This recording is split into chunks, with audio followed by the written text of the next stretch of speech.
প্রয়াত যৌন অপরাধী জেফ্রি এপস্টিন বিষয়ক 1 মিলিয়নের বেশি নথি হাতে পাওয়ার কথা জানিয়েছে জাস্টিস ডিপার্টমেন্ট। বুধবার সামাজিক মাধ্যম এক্সে দেয়া এক পোস্টে কথা জানায় তারা। এফবিআই এবং নিউ ইয়র্কের সাউদার্ন ডিস্ট্রিক্টের ইউএস অ্যাটর্নি অফিস থেকে পাওয়া এই বিপুল পরিমাণ নথি হাতে আসার পর সেগুলো আইন অনুযায়ী প্রকাশের জন্য যাচাই বাছাই চলছে বলেও জানায় তারা।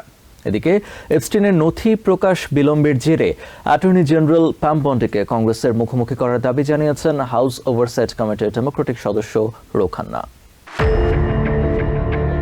প্রয়াত কুখ্যাত যৌন অপরাধী জেফ্রি এপস্টিন মামলার তদন্তে নতুন করে চাঞ্চল্যকর তথ্য সামনে এনেছে জাস্টিস ডিপার্টমেন্ট।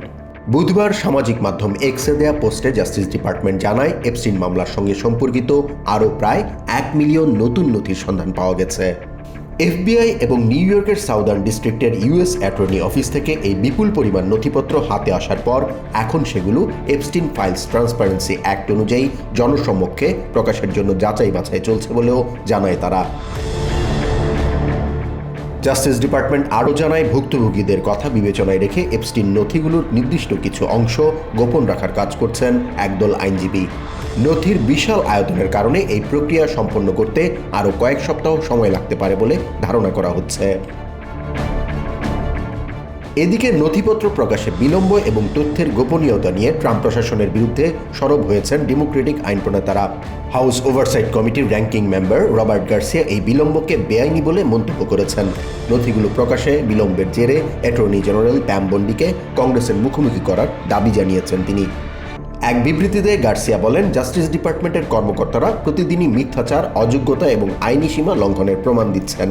ট্রাম্প প্রশাসনের গুরুত্বপূর্ণ ব্যক্তিদের পিঠ বাঁচাতে জাস্টিস ডিপার্টমেন্ট পক্ষপাতমূলক আচরণ করে যাচ্ছে বলেও অভিযোগ করেন তিনি।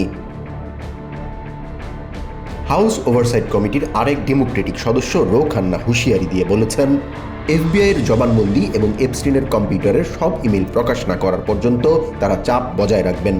অন্যদিকে প্রকাশিত কিছু নথিতে ভুলবশত ভুক্তভোগীদের নাম প্রকাশ হয়ে পড়ায় প্রশাসনের সুরক্ষা ব্যবস্থা নিয়ে প্রশ্ন উঠেছে।